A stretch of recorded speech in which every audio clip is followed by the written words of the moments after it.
Boa noite. Agradecer inicialmente a Deus, sempre, pela oportunidade do trabalho, por estarmos aqui encarnados, mais um dia de trabalho, mais um dia de luta, mais um dia de felicidade também na nossa vida. Ao Mestre Jesus pelo seu Evangelho, que estava perdido aqui, mas não se perde dentro dos nossos corações, e também aos Espíritos amigos que nos guiam nessa caminhada terrena. Hoje nós iremos tratar de uma temática relacionada à juventude, e aí Bruno falando aqui no Evangelho, no comentário do Evangelho, eu disse, a gente vai falar de juventude, e Bruno vem falar dos 99%, mas aquele 1%, aí eu disse, já vai levar a juventude para a música de Wesley Safadão, e a gente já vai sair aqui da rotina. Mas esse 1%, viu, Bruno? E quando eu chego aqui também me deparo com os meninos do Laços Fortes cantando, e acho muito interessante essas coisas quando ocorrem, porque eu iria começar a palestra citando esse trecho da canção do Grupo Acorde, quando eles dizem no seu refrão, ser jovem é ser feliz, se entregar e estudar, para entender que o mundo é bem melhor de se viver, não somente eu e você, porque quando eu era jovem, eu escutava essa canção quase todo dia, não porque eu botava a canção, porque meus pais escutavam e eu ficava o tempo todo, e eu não entendia o que o acorde queria dizer. Estudar, se entregar, entender que o mundo é mais do que eu e você. E a gente, quando vai falar de juventude, eu acho muito interessante, porque nós colocamos uma coisa à parte. E a gente precisa começar a refletir melhor sobre essa parte da juventude. Quando eu fiz essa palestra ontem na cidade de Remígio, o rapaz que foi apresentar, ele disse, já que minha juventude passou, eu agora sou na próxima encarnação. Mas de que tipo de juventude nós estamos falando? Porque da juventude espiritual, eu não sei nem se nós conseguimos já chegar por lá. Ainda estamos na nossa infância espiritual, ainda encaminhando, engateando para a nossa juventude espiritual. Quando a gente retrata de juventude, a gente pode estar falando da juventude interior, mas também da juventude exterior. Qual juventude e o que dela eu posso fazer? Porque ainda temos muito a caminhar para a juventude espiritual e eu posso começar a identificar o que eu posso fazer dessa minha juventude espiritual quando nela eu conseguir chegar. Ainda estamos um pouco na infância. E a gente pergunta o porquê de alertar os jovens para as vivências, para tudo que está ocorrendo hoje em dia. Eu lembro quando eu tinha 16, 17 anos de idade, eu acho que 17 anos de idade, eu sou nascido de família espírita, meus pais são espíritas desde que eu conheço os meus pais nesta encarnação. Entretanto, eu nunca participei de evangelização infantil, nem de evangelização da juventude. E quando eu me aproximei mais ainda da doutrina espírita e comecei a estudar a doutrina espírita, as pessoas perguntavam de que juventude eu era, de que evangelização infantil era, e eu ficava sentindo assim, como sofrendo bullying, sabe? Porque eu não participei dessas evangelizações. E acho de extrema importância elas, mas também nesta época da minha juventude eu fiquei um pouco solto no sentido ligado às religiões. Eu me dizia espírita, mas não aprofundava o estudo, e certa vez, nessa idade de 17 anos, eu fui a uma igreja. Chegando na igreja, eu me deparei com a maioria das pessoas que ali estavam, acho que 80%, pessoas idosas. E aí, naquele momento, eu parei assim, olhei, aí eu disse, olha, se essas pessoas estão aqui, 80% são idosas, passaram por tudo que essa vida tem para ensinar, estão aqui agora, é porque eu acho que, na verdade, não acharam o verdadeiro caminho durante sua existência. E esperaram chegar até agora para essa procura. Então, por que, a partir de agora, não fazer essa procura? Por que, a partir de agora, não começar a semear e a colher também? Porque a gente diz muito aos jovens, olha, é o momento de você se preparar, porque lá na frente, porque lá no futuro, porque quando você, porque se... E a gente também tem que entender que a vida, ela não é um caminho traçado certo para todos nós. O jovem, na sua idade biológica, ele poderá não chegar até a sua fase adulta nesta encarnação. Ele poderá desencarnar antes. E a gente vai continuar ainda dizendo ao jovem que só lá na frente ele estará preparado? Eu acho que nós temos que começar a olhar para a juventude como eles são. E que eles estão em preparação, assim como eu estou em preparação. Assim como o mais idoso também está em preparação espiritual. Nós não podemos nos colocar acima no sentido de dizer, não é momento para você ir. Sim, já é momento de você semear e você irá colher lá na frente. Entretanto, alguns frutos e algumas frutas, eles dão mais rápido. Então, só semear para colher lá na frente, e muitas vezes o jovem anda entediado com isso. Ah, mas vai demorar muito, porque o jovem, você sabe, tem a sua ansiedade, seu desejo de que as coisas ocorram rápido. Quando eu era mais jovem, eu não podia dirigir, e eu pedia todo dia à minha mãe, deixa eu dirigir, deixa eu dirigir, deixa eu dirigir. E ela dizia, vai chegar seu dia, vai chegar seu tempo, vai chegar sua hora. E eu deixo eu dirigir. Hoje, quando eu vou sair de casa com minha esposa, eu pego a chave do carro e faço, dirija, pelo amor de Deus, que eu não aguento mais dirigir, não. Porque chega o tempo. Entretanto, nós não podemos colocar o jovem apenas no sentido de espera. Semeia e colhe. Semeia e colhe. Assim como nós estamos fazendo hoje, continuando semeando e continuando a colher. Porque entramos nessa briga muito com os jovens. Os mais idosos olham para os jovens e dizem assim, essa juventude de hoje em dia, né? Ou se não, a juventude é a nossa esperança. Ou o jovem ele está de um lado, ou o jovem está de outro.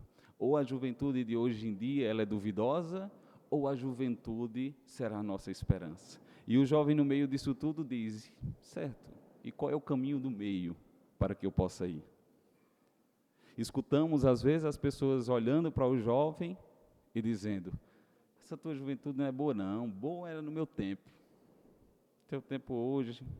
E aí olha para ela também, para o jovem, e diz, como é que vai ser teu futuro, hein? Com essa juventude de hoje em dia, imagine teu futuro como vai ser. Então a gente tira o passado do jovem e também tira o futuro do jovem. E o jovem fica querendo o quê? Ir embora, desaparecer. Porque a gente fica nessa briga de dizer que o meu tempo é que era bom, no meu tempo é que eu soltava pipa, eu brincava na rua. Olha, não tem tempo melhor nem tempo pior. Tem o tempo de cada um. Tem as necessidades de cada um em cada momento. Quando a gente sente saudade do nosso tempo, na verdade a gente não sente saudade do tempo especificamente. Nós sentimos saudade de nós naquele tempo. Como nós éramos, como nós víamos o mundo, como nós pensávamos o mundo. Porque os nossos pais nos olham e dizem assim, no meu tempo era bom demais, meu filho. Era assim, assim, assim. Aí meu avô chegava para meu pai e dizia, no meu tempo é que era bom. O tempo do seu pai já não era tão bom não, meu filho. Já era diferente. E eu tenho certeza que o meu bisavô olhava para meu avô e dizia a mesma coisa. Quem teve a oportunidade de assistir o filme Kardec, vai ver que numa certa parte, quando ele está em casa, olhando lá as estrelas, ele olha para a esposa dele, Gabi, e diz assim, Gabi, são os tempos modernos, não é mais como antigamente. 1850, 1854, e a gente fica olhando para trás e achando que sempre o passado é melhor do que agora e do que o futuro. O grande segredo da nossa existência, a grande busca da nossa existência, é entendermos que, na verdade, o melhor tempo é agora. Nós não deveríamos estar em local nenhum, se não fosse aqui neste momento. Com as pessoas que nós estamos e o que estamos atravessando nesse momento. Sem querer correr e sem querer ir para trás. Porque estamos presos em duas situações inexistentes. O passado e o futuro. E o agora nós não conseguimos enxergar. É lógico que a fase da juventude é uma fase que mexe no sentido espiritual e também no sentido corporal. biologicamente, naquele período, quando começa 11, 12, 13 anos, as modificações do corpo, saindo da fase da infância e entrando na pré-adolescência. Começa aquela fase gostosa para os pais, dos aborrecentes, que não concordam com nada, que acham tudo um saco, que ninguém entende eles. E os pais começam a botar a mão na cabeça e dizer como era bom quando esse menino era pequeno, quando eu botava ele no colo, quando começa a querer sair, quando começa a dizer as amizades que estão, às vezes nem dizem com quem estão. E há uma mudança tanto de comportamento biológico, também como de comportamento espiritual. Kardec faz essa indagação na pergunta 385 do Livro dos Espíritos. E ele na pergunta diz: por que há tanta diferença de personalidade quando se passa de uma fase à outra, principalmente na adolescência? E os espíritos respondem: são as reminiscências do passado que começam a voltar neste momento. Então, quando a gente olha a criança inocente, e a inocência que a criança nos dá, nós não podemos nos esquecer também que são espíritos que estão vindo de outras existências. E que em certos momentos, ou em certo momento, ele vai trazer tudo à tona daquilo que ele vivenciou. E há uma mudança, às vezes brusca e às vezes nem tanto, de personalidade. E é nesse momento que a gente vai olhar e vai dizer: mas como esse menino mudou, como as coisas estão diferentes. Mas nós precisamos, na verdade, ao invés desse apontamento, começar a ir ao lugar do jovem. E não falar, por exemplo, é a juventude. Não, não é a juventude. É a juventude. São os espíritos que estão conosco. Tragam eles, entendam eles, converse com eles, busquem eles. A gente, dentro das casas espíritas, nós podemos observar que os jovens, às vezes, fazem algumas atividades não tão participativas diretamente. E é o momento de a gente chamar o jovem, trazer o jovem para o púlpito, para falar, para nos dizer o que pensa, o que traz de outras existências. Trazer o jovem para a participação, para a mesa, e não às vezes só. Porque esperar que isso ocorra alguma vez numa maturidade espiritual que às vezes nós, na fase adulta ou já idoso, nós não conseguimos chegar. E a gente olha para as pessoas apenas com um olhar material ainda. Nós não conseguimos enxergar o espírito que está ali. E a gente muitas vezes perde uma grande oportunidade de trazer um jovem, de usar o jovem como exemplo. O que fazer neste momento que eu estou passando da minha vida, que eu tenho medo do futuro, que eu não sei o que me espera, que eu tive um passado que já não é mais, eu já não sou tão protegido, eu já não sou um bebê, eu já não sou uma criança, eu já começo a ter as minhas responsabilidades. Nesse momento, meus hormônios começam a trabalhar de uma forma incontida, eu começo a usar a vaidade de uma forma exacerbada. Eu vou hoje, ultimamente, agora, semana passada, teve um aplicativo aí que deixou todo mundo mais envelhecido, né? E todo mundo, não, isso não sou eu, não. Não vou ficar assim, não. Né? A gente ainda olha o nosso corpo físico, mas poderíamos fazer um app para que a gente pudesse olhar a nossa alma, como ela anda, como ela vai. E deixar essa imagem secundária. A gente entra nessa fase da pré-adolescência, adolescência ainda com essa questão do corpo escultural. As meninas começam a ganhar curvaturas, os homens os músculos, e aí eu quero mais músculos, e aí a gente busca o culto ao corpo, a academia.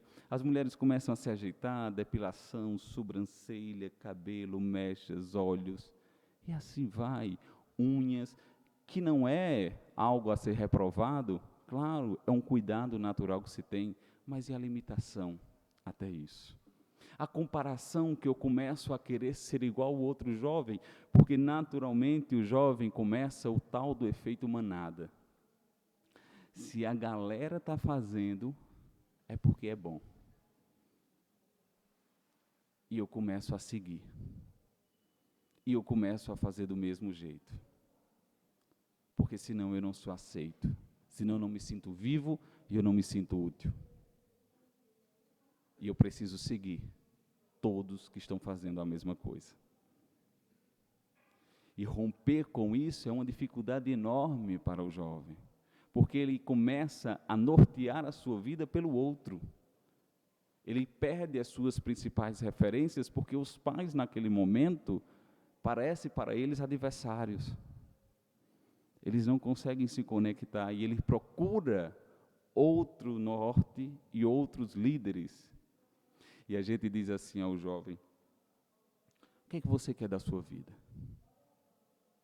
A gente olha para o jovem sempre no futuro.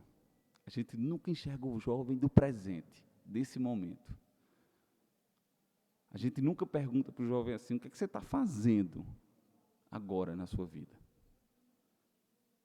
A gente sempre pergunta: qual é teu futuro? Não sabe nem se o futuro chegará. Lógico que a gente tem que ter uma responsabilidade do que a gente planta, mas a gente precisa também saber o que nós estamos plantando neste momento e colhendo já. Mas a gente não explica aos jovens o que é a vida. O que você quer da vida, sem ele saber o que é a vida. A vida é simplesmente a gente conseguir os ganhos materiais, profissionais, que isso tudo precisa ter e precisa conquistar, porque estamos no mundo material. Mas será se é só isso? Será se é só querer resultados, só cobrar? E não perguntar por que aqueles resultados não estão chegando? O que é que falta? O que é que está dificultando? Trazer o jovem realmente para a realidade da vida, porque aí sim ele começa a despertar. A gente vai apenas nas consequências, nos efeitos, não vamos nas causas. Olha, você tem que parar de andar com fulano, você tem que parar de fazer isso, você tem que parar de beber, você tem que parar de usar isso, sem ao menos entender ou buscar compreender o que ocasionou a fazer isso, a começar isso. A gente quer o corte, a gente não quer o trabalho duradouro. Corta agora, lá na frente, vem novamente. E a gente não puxa para essa realidade.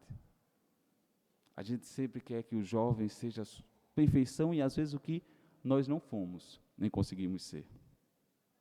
Lógico que é momento também de descobertas, de passar por romances, às vezes por términos desses romances, aquele choro todo, que minha vida não faz mais sentido, porque meu namorado, que fazia 2 dias que eu namorava com ele, acabou comigo. Mas fazia 2 dias que você namorava e conhecia ele há quanto tempo? Há 4. E entra. Mas você vai cortar isso do jovem, você vai olhar, ver que você já passou por isso, por essa experiência, e olhar para o jovem e dizer: homem, isso é besteira, isso passa. Passa, tudo vai passar. Mas deixa ele viver aquilo. Fica perto dele, orienta, mas não corta a vivência da dor, que é importante também para ele se melhorar. E nesse despertar de consciência, de que ele entenda que ele é livre, no sentido de espírito, e de que ele tem livre-arbítrio para fazer escolhas, entretanto, ele ainda está numa fase que precisa também da colaboração dos pais para as suas escolhas, para as suas ajudas, mas que ele também entenda que ele é livre, mas a sua liberdade tem consequência. E que ele pode ser prejudicado com isso. E que não é algo que a gente precisa utilizar para o jovem como medo. Olha, você vai para a casa espírita porque senão... Olha, você não faz isso porque senão... Não. Vamos trazer o jovem, vamos conversar com o jovem pelo melhor. Venha para a casa espírita porque aqui Faça isso porque é aqui. Faça assim porque assim é. E não o inverso. Não no medo, não na negativa, não na punição. E nisso foi que alguns jovens vieram a essa existência nesse sentido. Quando vamos olhar Paulo, com as suas cartas a Timóteo, a quem chamava de filho, uma vez que Timóteo tinha 13 anos de idade, mas já tinha uma profunda sabedoria, já evangelizava de um modo em que Paulo ficava abismado. Em uma das cartas, Paulo diz a Timóteo: cuidado com as paixões da mocidade, filho amado.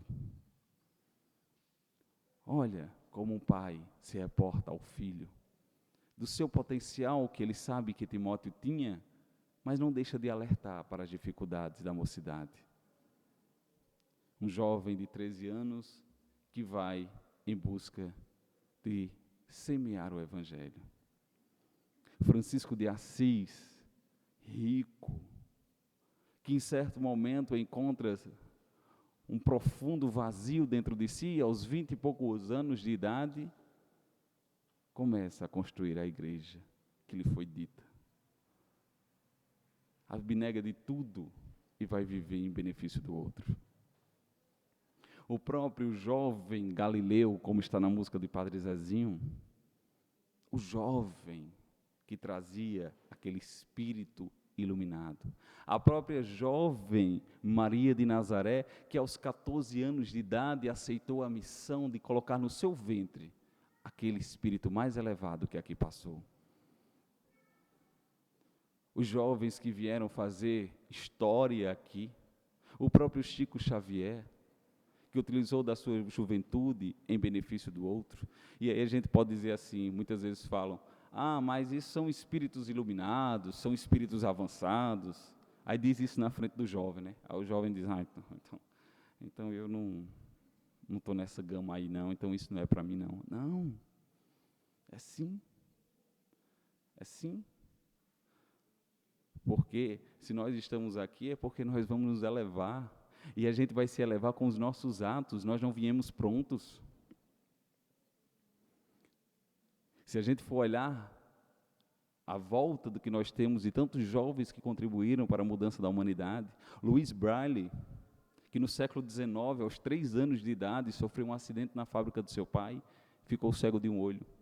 Passou 2 anos ainda com infecção, que não sarava, e passou para o outro olho, e aos 5 anos ele estava totalmente cego.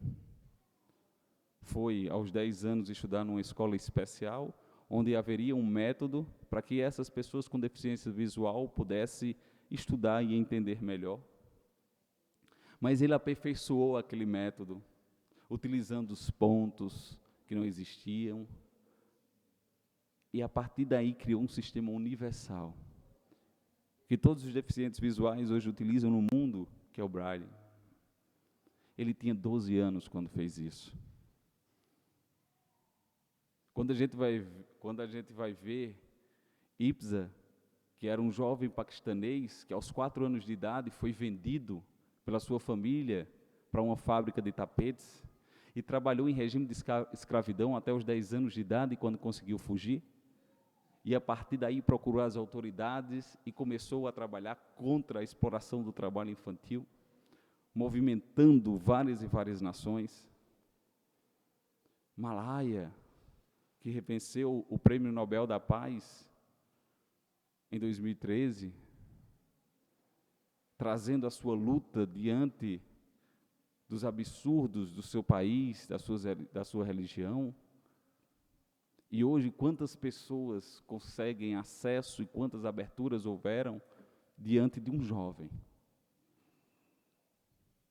Mas a gente não pode, de maneira nenhuma, tirar essa vontade do jovem de exercer seu trabalho, de ir mais adiante. Porque Jesus, ele encontra, na passagem do Evangelho, o jovem rico. Porque, na verdade, Jesus enfatiza que era um jovem? E o jovem diz: homem bom, o que faço para encontrar o reino dos céus? E Jesus diz: por que me chama de bons? De bom? De bom, só Deus. Mas se queres saber como conquistar o reino dos céus, deixa tudo e me segue.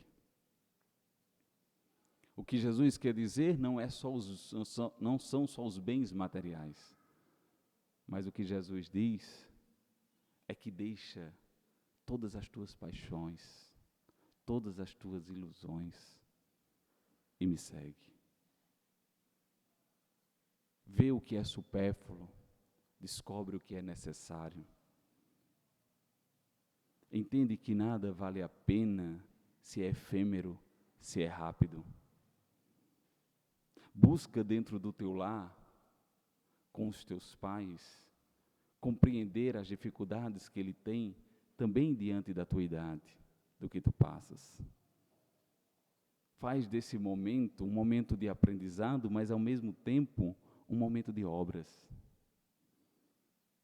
Porque é isso que nós estamos precisando da juventude. E não espalhar, não dizer que, peraí, porque é jovem, porque não pode. É trazê-los, dizer, vem, como Jesus disse, segue-me. Entretanto, a portinha é estreitinha. Eu estou chamando você para me seguir, mas não é para aquele portão, não. É para essa portinha aqui. Que primeiro eu passo de banda e depois você vem, porque ela é muito estreita. Mas eu preciso saber também que diante dessa porta, o que é que eu estou trazendo para mim?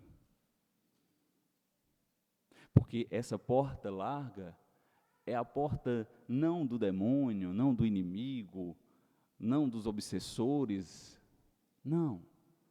É a porta que o mundo material lhe oferece e que pode ser inicialmente prazeroso, mas posteriormente pode lhe trazer muita dor de cabeça. É o sexo sem compromisso, é o prazer da carne.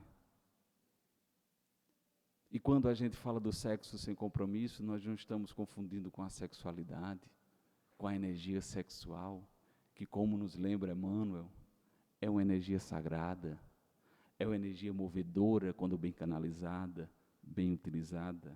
É a troca energética que nós temos com um parceiro, com uma parceira. Quando se fala da porta larga, é a porta hoje em que os jovens buscam ainda as drogas ilícitas e também as lícitas, do ponto de vista legal. Quando começou o seu primeiro gole?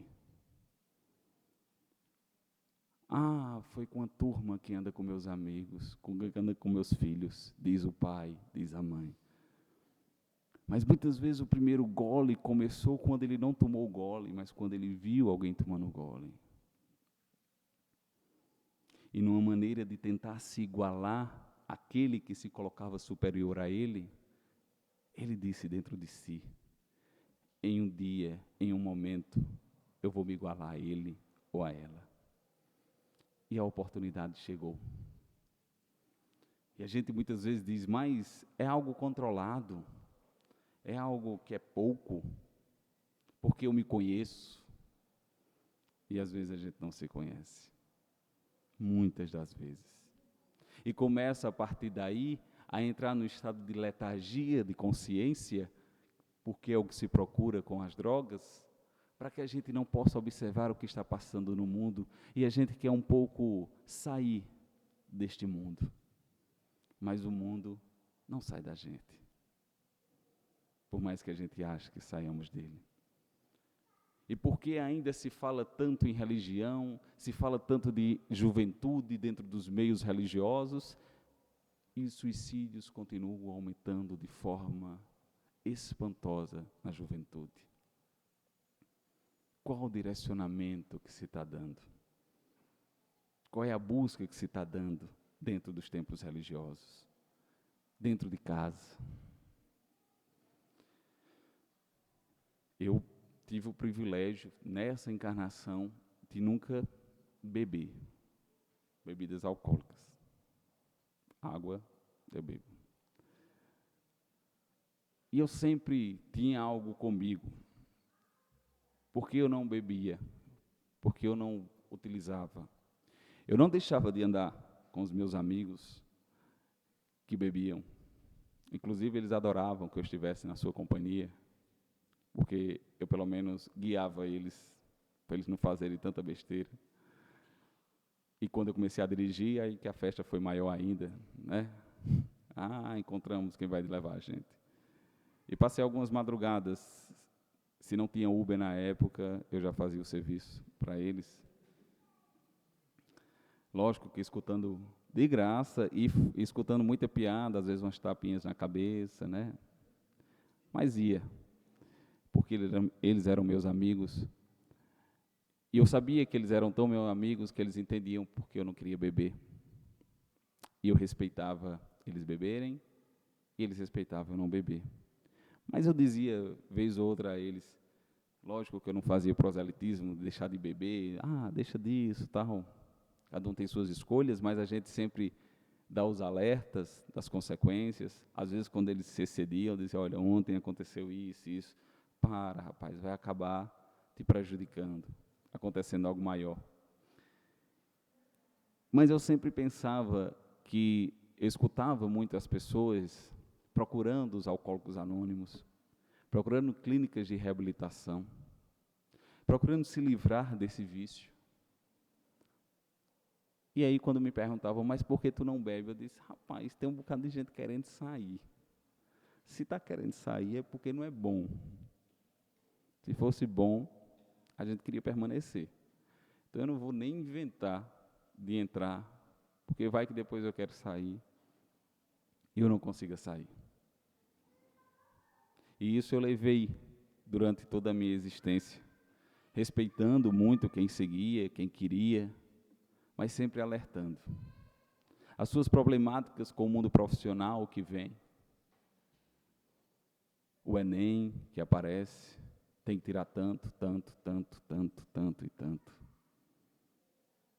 As cobranças que exigem muito dessa fase da juventude. E por isso que a gente precisa estar próximo, ao lado deles, e dizendo que o melhor momento da vida deles, como já falei, é o que ele está atravessando agora. Aproveita a beleza dessa vida, porque amanhã já não é mais. Há um tempo eu era só filho, hoje eu já sou pai, e isso é tão estranho, quando a gente não está acostumado. Quando meus pais diziam, quando você chegar na minha idade, eu dizia, vai demorar muito tempo para eu chegar nessa idade. E o que é que nós fizemos de bom? Para chegar nessa idade, sabendo que nós já estamos ajudando, nós já estamos buscando ser melhor. É essa a nossa principal busca neste momento. Ser jovem não é esperar apenas o amanhã. Ser jovem não é apenas ser esperança no amanhã. Ser jovem é começar a agir hoje. É começar a perceber os extremos. É entender que os nossos amigos de verdade são aqueles que estão principalmente nas nossas horas boas. O amigo que torce pela sua felicidade, que torce pelo seu sorriso, mesmo que você às vezes tenha que sair de perto dele. Não dá para que a gente tenha 6.894 amigos, como no Instagram nos diz. Não dá, gente. Imagina você fazendo 6.894 visitas, indo para a casa de cada um. E depois cada um revidando, indo para a sua casa. São algumas encarnações para que a gente passe por esses amigos. Então, quando você desfizer, por um acaso, o Face ou o Instagram, não acho que você perdeu amigos. O professor Leandro Carnal, da USP, ele disse isso. Quando ele desfez o Face, um jovem encostou nele e disse, mas professor, o senhor perdeu muitos amigos. Nós entramos muito nisso, de acreditar que o outro que está na outra tela é o nosso amigo e torce pela nossa felicidade. O Instagram agora retirou as curtidas, para ver se a gente se preocupa um pouco mais no conteúdo. E que coisa feia. O Instagram precisou fazer isso. E a gente não se tocou logo. O Instagram nos deu, e a gente ficou dizendo, esse Instagram, pelo amor de Deus, o Instagram está acabando comigo. Aí o Instagram disse, rapaz, o pessoal está meio, vamos tirar isso, que o negócio está indo para um caminho errado. Porque não é isso a busca.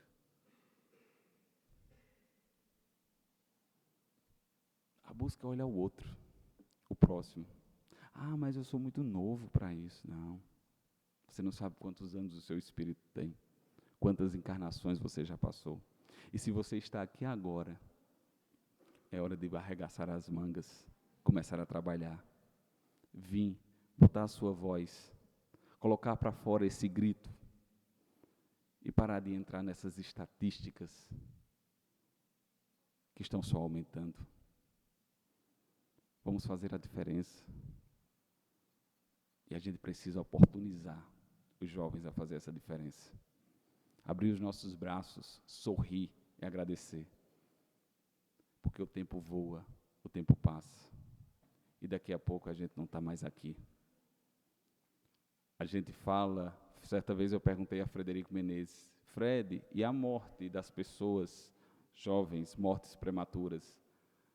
Ninguém morre prematuramente. Os espíritos são antigos. Prematuro é só o corpo biológico. Então, não ache que você é tão novinho ou novinha. Não ache que o outro é tão tio ou tão tia. Se você já entrou aqui, é porque você já está preparado para trabalhar. Nos erros, nas dificuldades, nos medos. Mas a gente só aprende assim. Trabalhando, indo à frente. Porque daqui a pouco, era uma vez minha juventude, era uma vez minha idade, era uma vez uma vida sem filhos, era uma vez uma vida sem tantas responsabilidades. E a gente vai ficar só na recordação. Mas eu queria antes que a gente refletisse na importância do ser neste momento. Se o mundo está passando por transformações e você está encarnado nesse momento, utilize sua juventude para nos ajudar nessa travessia. Viva o agora, viva hoje. Não pense no amanhã, apenas no amanhã. Pense no amanhã como hoje, no que eu faço. Vai ter consequências amanhã. Mas não no amanhã de uma maneira de braços cruzados. Receba os abraços abertos daqueles que você acha tão difícil de chegar a ele. Não se compare ao outro. Você é você. Não queira ser igual ao outro. Não olhe muitas vezes e diz, mas fulano já conseguiu isso tudo e eu ainda não. A sua luta é com você. Esqueça o outro. Faça um Instagram e bote seus amigos, você mesmo sendo seu amigo. Crie 20 mil perfis seus e fique olhando você, quem você era ontem e quem você vai ser amanhã. Veja o que você fez ontem e o que você está fazendo hoje. Esqueça o que está ao seu lado. Mas fulano é muito novo e já está fazendo isso. Pare. Você é importante. Do jeito que você é e como você é. Basta que você se descubra naquilo que você veio fazer.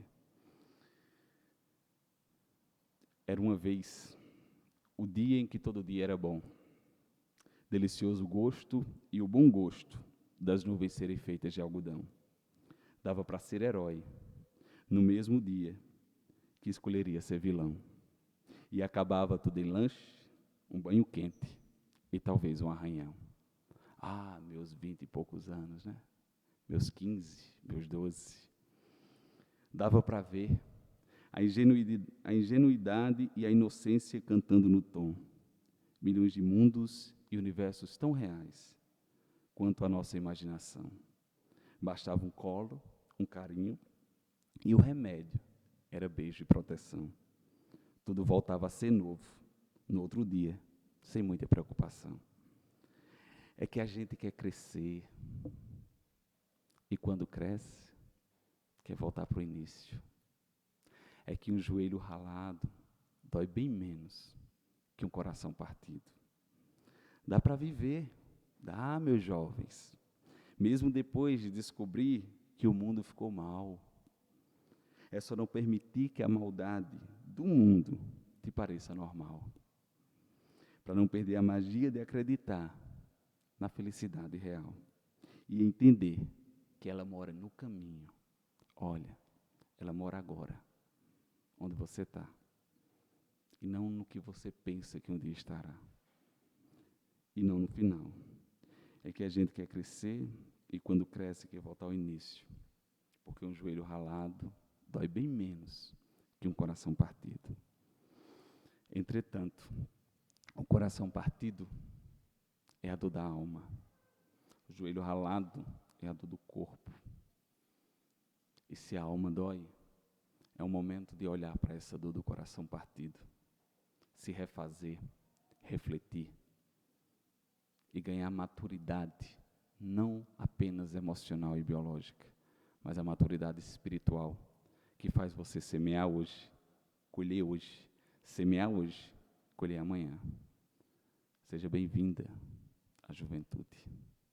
Muita paz.